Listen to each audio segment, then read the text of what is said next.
नमस्कार दोस्तों। तो आज मैं उत्तराखंड के उत्तरकाशी की एक वारदात को लेके आया हूँ और साथ ही साथ मैं इसी पे हिंदुत्व की भी बात करूँगा। देखिए, जो उत्तरकाशी में ये जो वारदात हुई, मेरा इस पे वीडियो बनाने का कोई भी मकसद नहीं था। लेकिन मैं देख रहा हूँ कि इस वारदात के बाद जो हिंदुत्व की असली जो है मीनिंग है, जो हिंदुत्व का असली अर्थ है, लोग उसको भूल के उस अर्थ का अनर्थ करके अपने मनमानी ही हिंदुत्व का अपने हिसाब से अर्थ निकाल रहे हैं और हिंदुत्व को बदनाम करने की कोशिश कर रहे हैं। पहले मैं बात करता हूँ इस वारदात की। देखिए, वारदात ये था कि उत्तरकाशी में एक 14 साल की लड़की का अपहरण करने की नाकामयाब कोशिश की गई।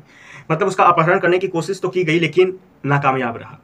बाद में जब इन्वेस्टिगेशन हुआ, बाद में जब वो दो आरोपी को पकड़ा गया, तो पता चला कि वो जो दो आरोपी थे वो किसी विशिष्ट संप्रदाय से बिलोंग करते थे और लड़की जो थी उसको अगवा करने की कोशिश की गई थी। बाद में उससे जबरन वो लोग शादी करते।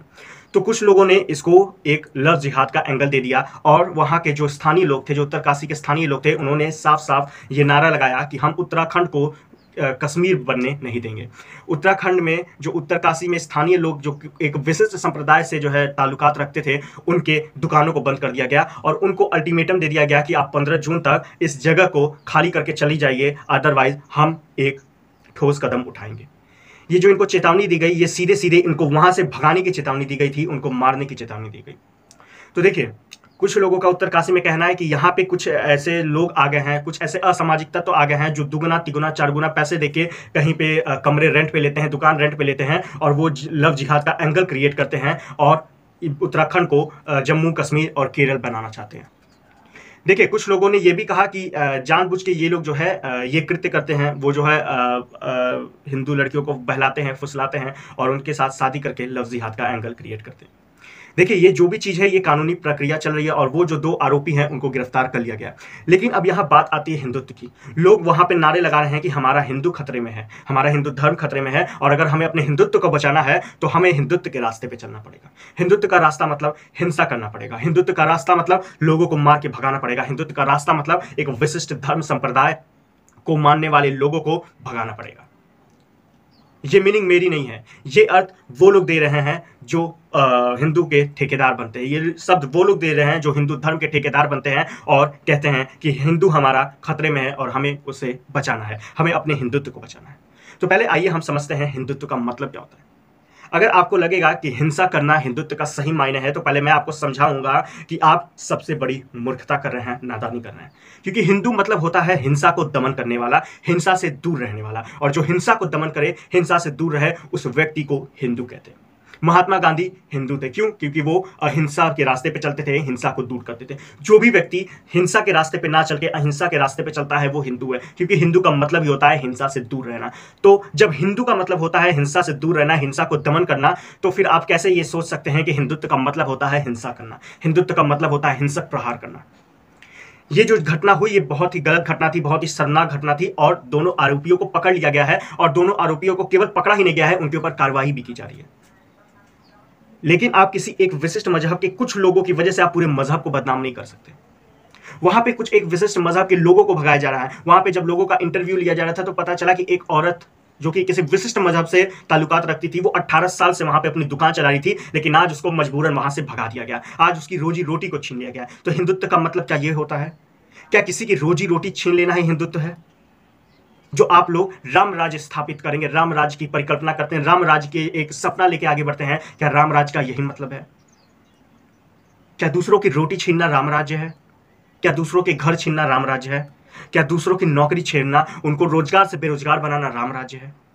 और अगर आपकी परिकल्पना में यह राम राज्य है, तो मैं आपको साफ साफ कहूंगा कि इससे बड़ी मूर्खता मैंने आज तक नहीं देखी। क्योंकि किसी गरीब, किसी बेसहारा को धक्के मार के भगाना राम राज्य नहीं है।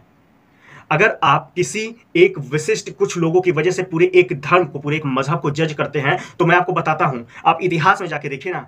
आप इतिहास में जाके देखेंगे तो आपको पता चलेगा कि अकबर की सेना जब का युद्ध हल्दी घाटी में हो रहा था राणा प्रताप से, तो अकबर की तरफ से मान सिंह थे जो कि अकबर का, मुगल सल्तनत का नेतृत्व कर रहे थे, और मान सिंह एक राजपूत थे, एक ठाकुर थे। तो क्या मैं ये बोल सकता हूं कि एक मान सिंह की वजह से पूरे ठाकुर या पूरे राजपूत लोगों की गलती है? क्या मैं एक मान सिंह की वजह से पूरे राजपूत को गलत ठहराऊंगा?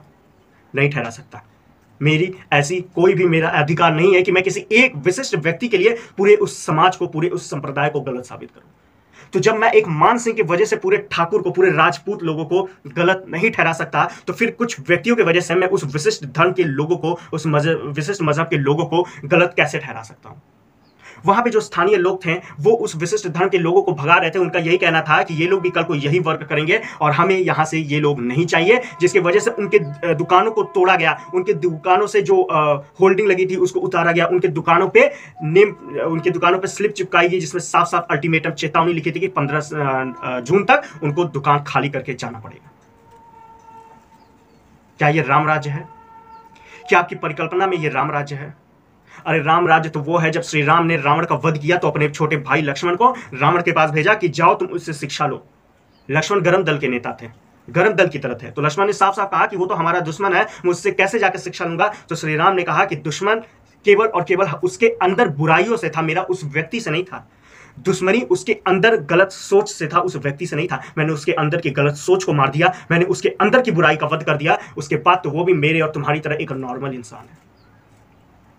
लक्ष्मण जी जब उनके पास गए, रावण के पास जाके सर के पास बैठ के शिक्षा लिया, तो राम ने फिर लक्ष्मण को टोका और कहा कि अगर तुम शिक्षा लेते हो, चाहे वो तुम्हारा दुश्मन ही क्यों ना हो, शिक्षा हमेशा पैर के पास बैठ के ली जाती है।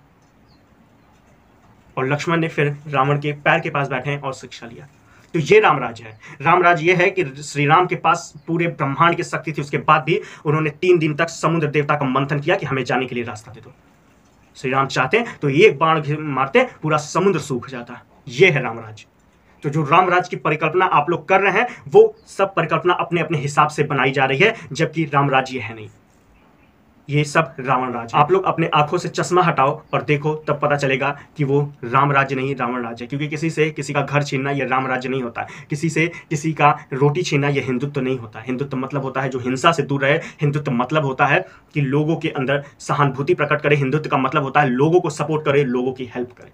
ये हिंदुत्व नहीं होता है जो आज उत्तरकाशी में किया जा रहा है। जो वो 2 लोगों ने गलत कृत्य किए, उनको तो उनका दंड मिल रहा है, लेकिन उसकी वजह से आप पूरे एक समाज को गलत साबित नहीं कर सकते।